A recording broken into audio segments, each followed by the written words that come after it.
கனிஷ்காவை பற்றி பேசுகிறதுக்கும், கனிஷ்கா மற்றவங்கள பற்றி பேசுகிறதுக்கும், டைரக்டர்ஸ் பேசுகிறதுக்கும் நேரமின்மை காரணமாக நாங்கள் வந்து ப்ரெஸ்ஸில் பேச போகிறோம்.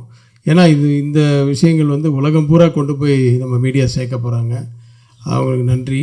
அது இங்கே இருக்கிறவங்க வந்து அவங்களெல்லாம் பேசலையே, நீங்கள் வருத்தப்படாதீங்க. உங்கள் வீட்டில் இருக்கிறவங்கெல்லாம் கூட அவங்கவுங்க ஃபேமிலியெல்லாம் வந்திருக்காங்க. அதனால் நீங்கள் வந்து யூடியூப்லேயே பார்த்துக்குங்க. பின்னாடி ப்ரெஸ்ஸில் நிறைய பேச போகிறோம். ஆனால் எவ்வளோ வருஷமாக நாங்கள் பேசிக்கிட்டு இருக்கோம். அப்பப்போ சண்டை போட்டுப்போம், மறுபடியும் கை கோத்துப்போம்.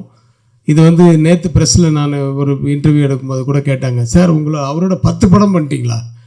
10 படம் என்னென்ன படம், எல்லா படம் லிஸ்ட்லாம் கேட்டேன். சார் உங்களுக்குள்ளே இது எந்த பிரச்சனையும் வரும், ஆனால் வராது அப்படின்ற மாதிரி சொல்லுவேன். நண்பா வாருங்கள். சரத்குமார்.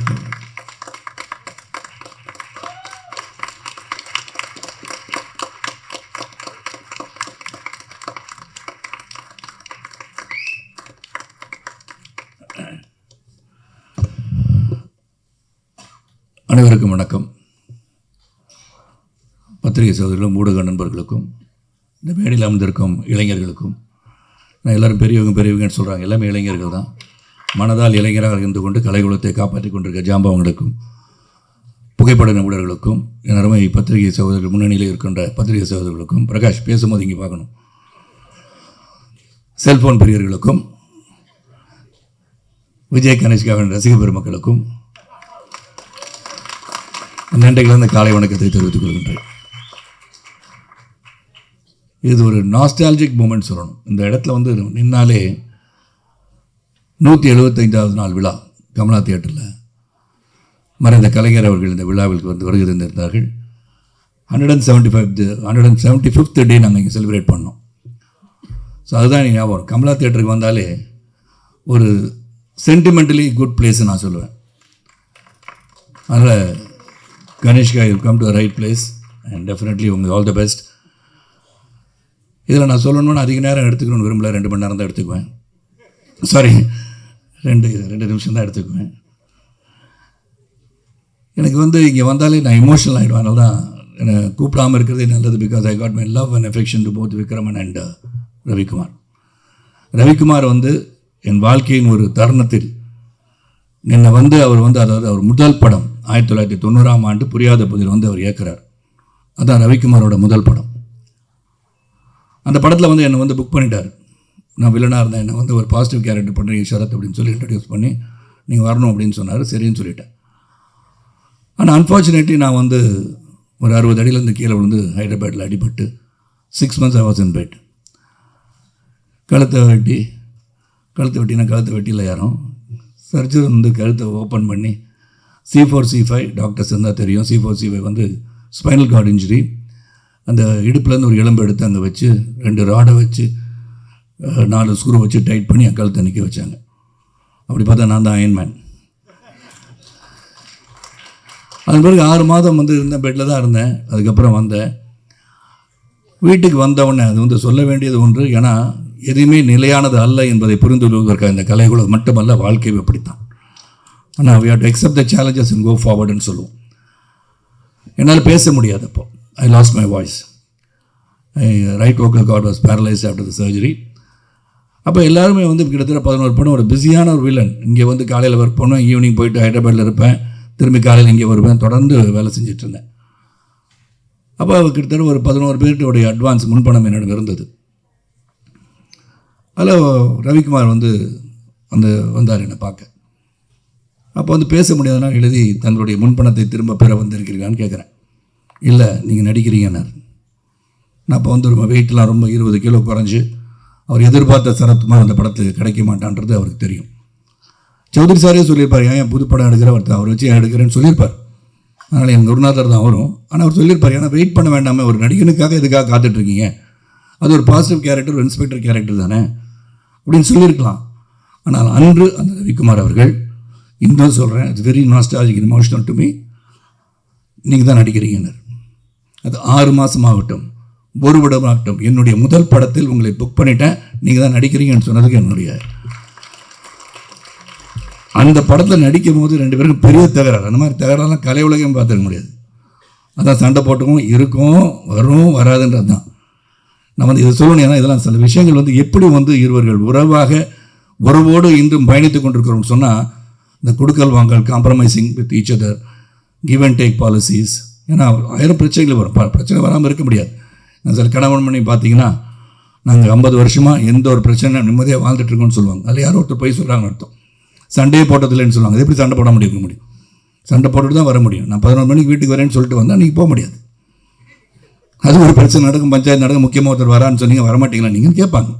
அதுக்கு எனக்கு பஞ்சாயத்து பண்ணுறதுக்கு ஒருத்தர் இருக்கார், நாட்டாமல் என்னுடைய ரவிக்குமார் தான். ஸோ எனக்கு வந்து இப்படியே வந்து அந்த நான் புரியாத பதற்கு வந்தேன். 6 மணிக்கு கால் ஷீட் போட்டிருந்தார். 6:62 நைட்டில் நான் வரும்போது இன்னும் காலதாமதமாக வரல. காலையில் 1 மணிக்கு வந்தேன். அவர் போச்சொல்லியா அப்படின்ட்டார்.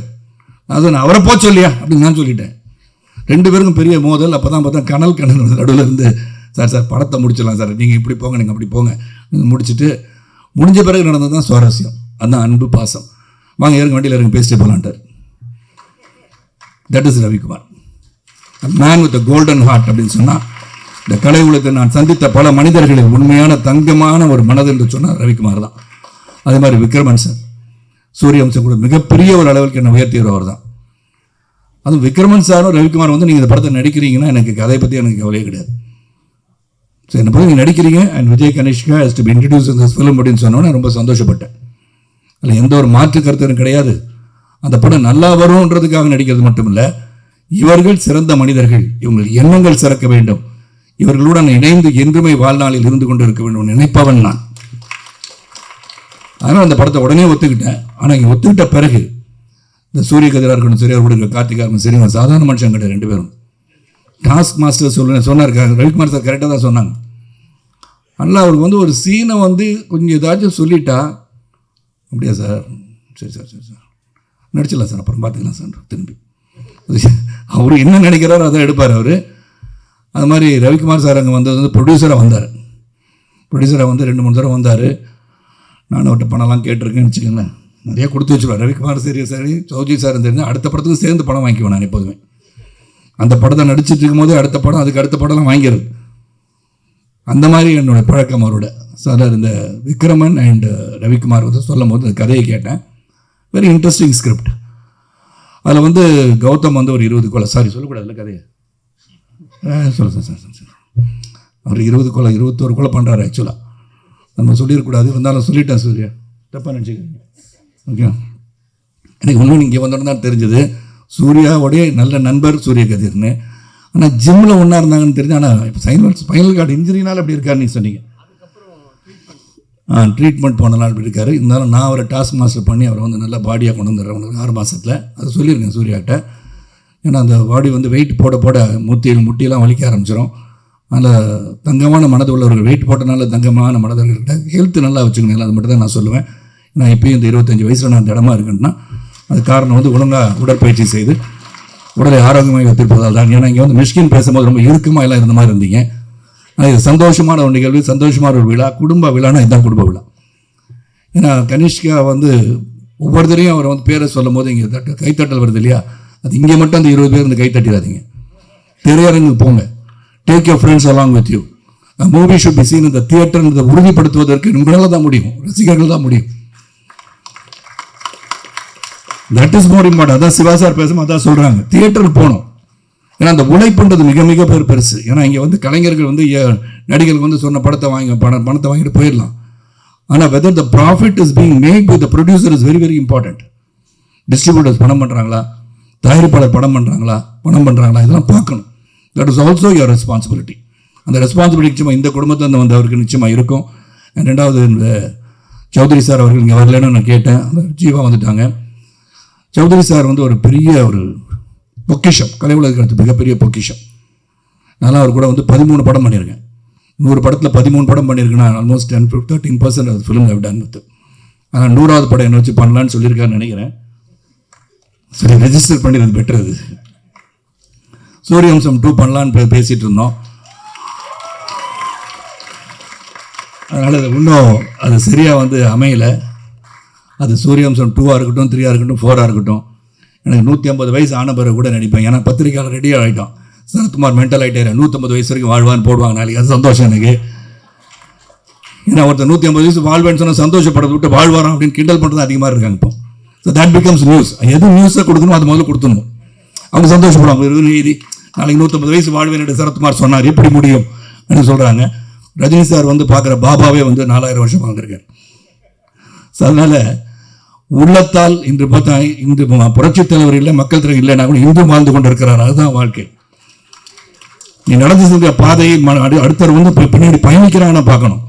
So I will live for எவர்ன்றதை உருவாக்க வேண்டியதுதான் நம் கடமை. அந்த கடமை இங்கே எல்லாரும் செஞ்சுட்டு இருக்காங்க.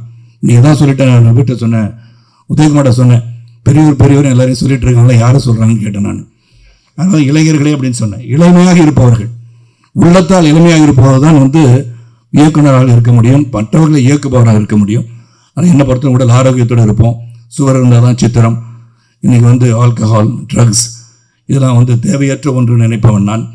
அதனால் எது அளவுக்கு மீறினால் அமிர்தம் விஷயம் என்ற ஒரே ஒரு பழமொழி மட்டும்தான் என் தந்தையார் எனக்கு சொல்லிக் கொடுத்தது. ஒன்று தான் பாக்யராஜ் சார் வந்து பல பேர் மனசை உடச்சிட்டார், அடிக்கி போயிட்டார், இருந்தால் சொல்லியிருப்பேன். அது மாதிரி சொன்னது வந்து எனக்கு என்னென்னா, 3 நாள் வந்து தொடர்ந்து முருங்கைக்காய் கொண்டாந்தாங்க, முருங்கைக்காய் இருக்கும், கீரை கொண்டாந்தாங்க, சாம்பார் வச்சு கொடுத்தாங்க. ஆனால் ஒன்றுமே செட் ஆகலைன்னாரு. அவர் என்ன சீன் செட் ஆகலைன்னு சொன்னான்னு நினைக்கிறேன், இல்லையா? முருங்கைக்காய்க்குள்ள வீரியம் இருக்கான்னு எனக்கு தெரியாது.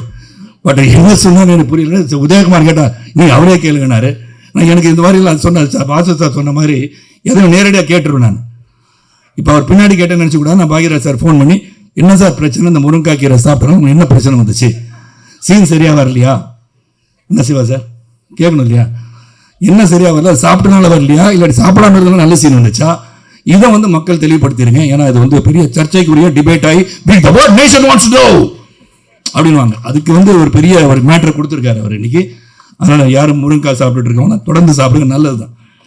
உடலுக்கு வந்து நல்ல சக்தியான ஒரு கீரைகள் சாப்பிடுவதோ காய்கறிகளை சாப்பிடுவதோ நல்லது. உடனே அது வந்து மாமிசம் சாப்பிடுவான்னு சரத்குமார் சொல்லிட்டான்னு சொல்லாதீங்க, அதுவும் கிடையாது. என்ன சொல்லி நான் ஒரு பத்திரிகையாளர், அதான் சொல்கிறேன். ஏதாச்சும் ஒன்று சொன்னால் அதான் கருத்தாயிரும். ஆனால் நல்ல ஒரு விழா, குடும்ப விழா, சந்தோஷமாக சிரிச்சிட்டு இருக்க விழா, நிச்சயமாக கனிஷ்கா பற்றி சொல்லணும். Dedicated guy, is very dedicated guy. இது வந்து அப்பா வந்து இயக்குனர், அங்கிள் வந்து ப்ரொடியூஸ் பண்ணுறாரு, நாங்களாம் வந்துட்டோன்றதுக்கு அது இங்கே இருக்கிறதுக்காக நான் சொல்லலை. I seen him every time that is there இந்த செட். டெடிகேட்டடாக உட்காந்து அந்த சீன் என்ன வந்து என்னெல்லாம் கேட்பாருன்னா, நல்லா பண்ணியிருக்கேனா அப்படின்னு கேட்பாரு. புளிக்கு பிறந்தது பூனை ஆகாது. அதனால் நிச்சயமாக டேலண்ட் இருக்குது. அந்த டேலண்ட்டை you has to only nurture the talent. நர்ச்சர்ன்னு சொல்லும் போது அவர் கதை எல்லாரும் சொல்லிட்டாங்க, கதையை கேட்கணும். நீங்கள் வந்து மற்றவர்கள் உங்களை பின்னாடி இருந்து இயக்குபவர்கள், தயாரிப்பவர்கள், டிஸ்ட்ரிபியூட்டர்ஸ் இவங்க நல்லா இருக்கும்னு நினச்சிட்டு நீங்கள் கதையை செலக்ட் பண்ணி அதுக்கு தகுந்த மாதிரி நடிக்கணும். ப்ளஸ் அவங்க நல்லா இருந்தால் தான் நம்ம நல்லா இருக்க முடியும். என்னை பொறுத்த வரைக்கும் ப்ரொடியூசர்ஸ், டிஸ்ட்ரிபியூட்டர்ஸ், தியேட்டர் உரிமையாளர்கள்லாம் சிறப்பாக இருந்தால் தான் நம்ம பண்ண முடியும். அதனால் நம்ம சம்பளத்தை வந்து முதல் படத்தை நடித்தோடனே 50,000 ரூபாய்க்கு 1 லட்சம் ரூபாய்க்கு நடிச்சுட்டு ஒரு படம் ஹிட் ஆகிடுச்சுன்னா நான் வந்து 2 கோடி சம்பளம் கேட்குறது இஸ் நாட் ரைட். கொடுக்குறவங்களும் அதை கொடுக்காமல் இருக்கிறது நல்லதுன்னு நான் அந்த இதில் சொல்லுவேன். பிகாஸ் தட் இஸ் நாட், அது வந்து அதுதான் அளவுகோல் கிடையாது. தட் இஸ் நாட் தி என்ன சொல்ல, அதுதான் வந்து இலக்குன்னு சொல்ல முடியாது. அந்த படம் எதுக்காக ஓடிச்சுன்னு பார்க்கணும். சரத்குமார் வந்து நாட்டாமை ஹிட் ஆயிடுச்சு, சமுதிரம் ஹிட் ஆச்சு, சூரியன் ஹிட் ஆச்சுன்னா சரத்குமாருக்காக மட்டுமே ஹிட் ஆச்சுனோ, இட் இஸ் பிஹைண்ட் இருக்க இயக்குனர், அவர் கதை, அப்புறம் அது வந்து the way it was narrated, cameraman, everybody's team work அது. அதனால் நம்ம வந்து பேலன்ஸ்டாக எல்லாரும் இந்த கலை உலகம் சிறப்பாக பயணிக்க வேண்டும் என்று சொன்னால் நாம் வந்து திங்கிங்கில் எதை எப்படி பண்ணணும் ஒரு குழு அமைச்சு எவ்ரிபடி ஷுட் மேக் மணி. அதுதானே பிரதானம். Economically growth. இந்த எக்கனாமிக் க்ரோத் எப்போ வரும்னா நாம் சிந்தித்து பட்ஜெட் பண்ணி அதுக்குள்ளே படம் பண்ணாதான் திரையரங்குக்கு மக்களும் வருவார்கள். அதை பார்க்கணும். Sathya, hats off to you. Sathya போயிட்டாரா? மேலே மேடைக்கு வந்துட்டாங்க, கீழே வந்து மேலே பற்றி உங்களுக்கு ப்ரமோஷன் கிடச்சிருச்சு. அதனால் சத்யாவோட மியூசிக் பற்றி சொல்லணும்னு தேவை கிடையாது. Is going to be one of the top most music directors in future years to come and wish you all the best. நான் வந்து ஒரு 12 மணிக்கு ஒரு மீட்டிங் போகிறனால நான் வந்து உங்களை விட்டு பிரிந்து செல்ல வேண்டிய காலம் வந்திருக்கு இப்போ இந்த நேரத்தில். அதனால் தேங்க் ரவிக்குமார், விக்ரமன், இந்த entire team for even having thought of me. சரத்சாரை போய் கேட்கலான்னு நினச்சது எனக்கு பெரிய பெருமை தான். ஏன்னா நம்பிக்கை மேலே வச்சிருக்க நம்பிக்கை, அந்த நம்பிக்கை இந்த திரைப்படத்தில் வீண் போகாது. It will be one among the hit list and it will be a hit. நல்லபடியாக திரைப்படத்தில் இருந்து நேரடியாக போய் சென்று நீங்கள் பார்க்க வேண்டும் கேட்டுக்கொண்டு அடிக்கடி ரவிக்குமாருக்கும் எனக்கும் சண்டை வர்றதை பற்றி டிபேட் நடக்கும். அதுக்கு ரவிக்குமார் அவர்கள் தயாராக இருக்குமாறு கேட்டுக்கொண்டு என்னை வந்து வாழ்த்தி பேசிய அனைவருக்கும், என்னை பற்றி வாசார் சொன்னாங்க, சிவா சொன்னாங்க, ஜெயம் ரவி சொன்னாங்க, அனைவருக்கும் என் நன்றியை சொல்லி, அனைவருக்கும் பிறருக்கு உதவியாக இருந்து உபத்திரவம் இல்லாமல் உதவியாக இருப்பது தான் மனித வாழ்க்கை. நாம் இருக்கின்ற சில காலத்தில் நல்லது செய்து விடைபெறுவோம். ஜாதி மத மொழிபேதமற்ற ஒரு சிறந்த சமுதாயத்துவரை பாடுபட்டு கேட்டுக்கொண்டு விடைபெறுகின்றேன். நன்றி, வணக்கம்.